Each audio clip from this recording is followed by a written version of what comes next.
दोस्तों आज की वीडियो में हम बात करने वाले हैं सॉफ्ट स्टार्टर के बारे में कि सॉफ्ट स्टार्टर क्या होता है, ये कैसे काम करता है, अगर सॉफ्ट स्टार्टर की हमें वायरिंग करनी है तो हमें कैसे करनी होगी, कहाँ पर हम सॉफ्ट स्टार्टर का यूज़ करते हैं, कहाँ पर हम ड्यूल का यूज़ करते हैं, कहाँ पर हम बीएफडी का यूज़ करते हैं, कहाँ पर हम स्टार डेल्टा स्टार्टर का यूज़ करते हैं।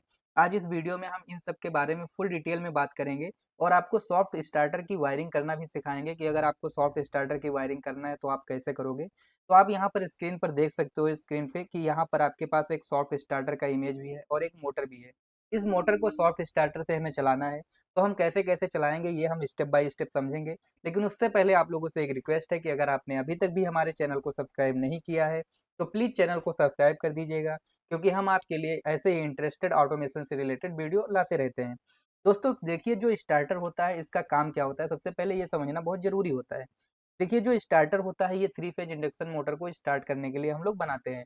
अब देखिए 3 फेज इंडक्शन मोटर को अगर हमें स्टार्ट करना है तो उसके लिए हम ड्यूल भी बना सकते हैं, उसके लिए हम स्टार डेल्टा स्टार्टर भी बना सकते हैं, उसके लिए हम बीएफडी भी लगा सकते हैं और पहले क्या होता था कि हमारा सॉफ्ट स्टार्टर भी आता था। तो नॉर्मली हमने पहले वीडियो में ड्यूल, स्टार डेल्टा स्टार्टर और बीएफडी के बारे में बताया है, लेकिन बहुत लोगों का कमेंट आ रहा था कि सर सॉफ्ट स्टार्टर के बारे में एक वीडियो बनाइए। तो आज की वीडियो में हम फुल डिटेल में सॉफ्ट स्टार्टर के बारे में भी बात करेंगे। लेकिन उसके बावजूद भी हम लोग थोड़ा-थोड़ा सा ड्यूल स्टार्टर और स्टार डेल्टा स्टार्टर बीएफडी के बारे में भी समझते हुए चलेंगे। देखिए सॉफ्ट स्टार्टर आपको कुछ इस तरीके से देखने को मिलता है। बहुत सारे लोगों के माइंड में थोड़ा-सा कन्फ्यूजन हो जाता है क्योंकि सॉफ्ट स्टार्टर और बीएफडी को देखने में कुछ ऐसे ही दिखाई देता है। लेकिन आपको ये चीज़ हमेशा ध्यान रखना है कि जो बीएफडी होता है उसमें डिस्प्ले लगा होता है, लेकिन यहाँ सॉफ्ट स्टार्टर में कोई डिस्प्ले नहीं लगा होता है। अच्छा इसके नाम से ही पता चलता है सॉफ्ट स्टार्टर। सॉफ्ट से क्या पता चलता है मतलब एक तरीके से नॉर्मल कंडीशन और स्टार्टर मतलब किसी चीज़ को मोटर को स्टार्ट करना।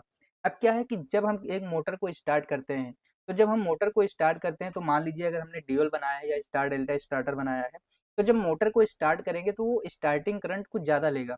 बट अगर हम सॉफ्ट स्टार्टर से स्टार्ट करते हैं तो ये स्टार्टिंग करंट कम लेता है। मतलब एक मोटर को स्मूथली तरीके से स्टार्ट किया जा सकता है जिससे मोटर की एज भी बढ़ेगी और मोटर का जो एफिशिएंसी होगा वो भी बहुत अच्छा होगा। अब थोड़ा-सा आगे बढ़ते हैं, आप देख सकते हो कि अगर आप ड्यूल बनाते हो तो ड्यूल कैसे बनाते हैं इसका वीडियो भी मैंने बनाया हुआ है, आप जाकर के देख सकते हैं। पीएफडी की वायरिंग कैसे करते हैं इसका भी वीडियो मैंने दिया है। तो ड्यूल से भी हम एक 3 फेज इंडक्शन मोटर को चला सकते हैं, पीएफडी से भी चला सकते हैं और जो तीसरा चीज़ आता है स्टार डेल्टा स्टार्टर। देखिए क्या होता है नॉर्मली अगर 5 एचपी से नीचे का मोटर है, तो उसको हम लोग ड्यूल में चलाते हैं। अगर 5 एचपी से ऊपर का मोटर रहता है, तो उसको हम स्टार डेल्टा स्टार्टर में चलाते हैं। अच्छा जो ड्यूल और स्टार डेल्टा स्टार्टर में हम चलाते हैं, इसको हटा करके यहाँ पर हम सॉफ्ट स्टार्टर भी लगा सकते हैं। सॉफ्ट स्टार्टर से अगर हम मोटर की चलाते हैं, तो मोटर का एज भी बढ़ जाएगा, मोटर की एफिशिएंसी भी बढ़ जाएगी और मोटर जो करंट कंज़्यूम करता है स्टार्टिंग में, वो कम कंज़्यूम करेगा। इसीलिए हम लोग सॉफ्ट स्टार्टर का ज़्यादा यूज़ करते हैं। सॉफ्ट स्टार्टर में हम एक्सेलरेशन टाइम, डिक्लेरेशन टाइम ये भी बढ़ा-घटा सकते हैं। देखिए जो सॉफ्ट स्टार्टर होता है आज के टाइम में सॉफ्ट स्टार्टर का यूज़ बहुत कम होता जा रहा है, क्योंकि उन सब की जगह पे आज बीएफडी आ गया। क्योंकि आज के टाइम में बीएफडी भी कम प्राइस में अवेलेबल है।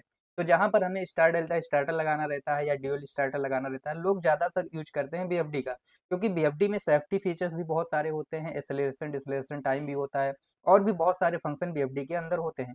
थोड़ा-सा हम और आगे बढ़ेंगे तो आपको बताएँगे थोड़ा-सा इसके हार्डवेयर के बारे में। देखिए सॉफ्ट स्टार्टर के ये जो ऊपर वाला पार्ट होता है इसको हाउजिंग बोलते हैं। जो आपने देखा होगा प्लास्टिक का ढक्कन सा लगा रहता है इसको हाउजिंग बोलते हैं। और जो नीचे इसकी बोर्ड लगी रहती है अंदर इसको पीसीबी बोर्ड बोलते हैं, जिसे प्रिंटेड सर्किट बोर्ड बोलते हैं। उसके बाद में यहाँ पर मेन टर्मिनल होता है, इसके अंदर थायरिस्टर लगा होता है, हीट सिंक लगा होता है। हीट सिंक क्या करता है कि जैसे मान लीजिए 3 फेज की सप्लाई जब जाएगी, तो उसके अंदर कुछ ना कुछ हीट जनरेट होगा। हीट सिंक क्या करता है उस हीट को एब्ज़ॉर्ब करता है। उसके बाद फिर नीचे हाउजिंग लगा होता है और फिर फैन लगा होता है। फैन क्या करता है सॉफ्ट स्टार्टर को कूलिंग करने का काम करता है। ये सारी चीज़ें एक सॉफ्ट स्टार्टर के अंदर होती हैं।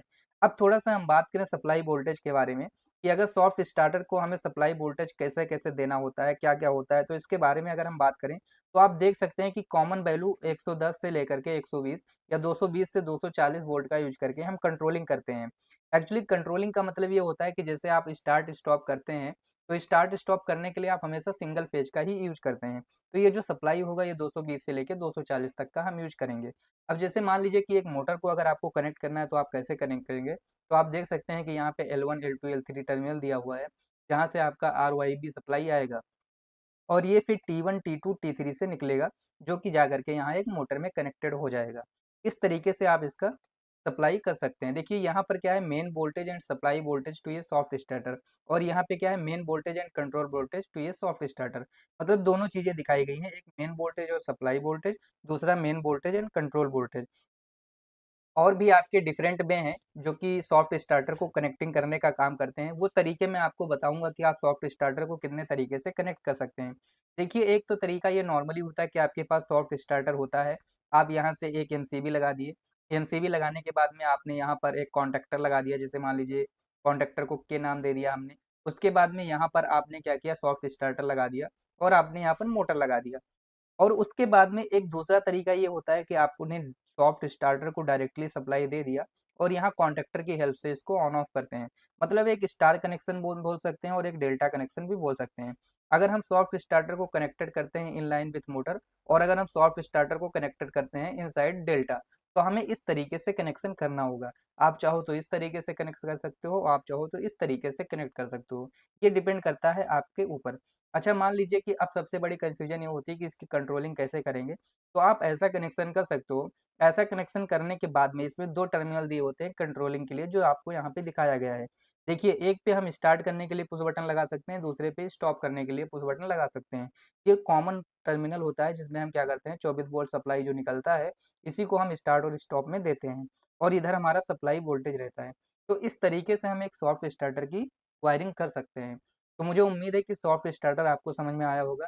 एक बार मैं आपको और दोबारा से बता देता हूँ कि जो सॉफ्ट स्टार्टर होता है, अगर किसी मोटर को बहुत स्मूथली स्टार्ट करना है, जो कि स्टार्टिंग करंट कम कंज्यूम करे और मोटर की एज भी बढ़े, वहाँ पर हम सॉफ्ट स्टार्टर का यूज करते हैं। वैसे नॉर्मली आज के टाइम में सॉफ्ट स्टार्टर बहुत कम ही यूज होता है। तो मुझे उम्मीद है कि आज के वीडियो में आपको सॉफ्ट स्टार्टर के बारे में ज़रूर समझ में आया होगा, और आपको लगता है कि हाँ, आपको सॉफ्ट स्टार्टर के बारे में कुछ समझ में आया है, तो वीडियो को ज़्यादा से ज़्यादा शेयर करिएगा, चैनल को सब्सक्राइब कर लीजिएगा, और मिलते हैं आपको नेक्स्ट वीडियो में।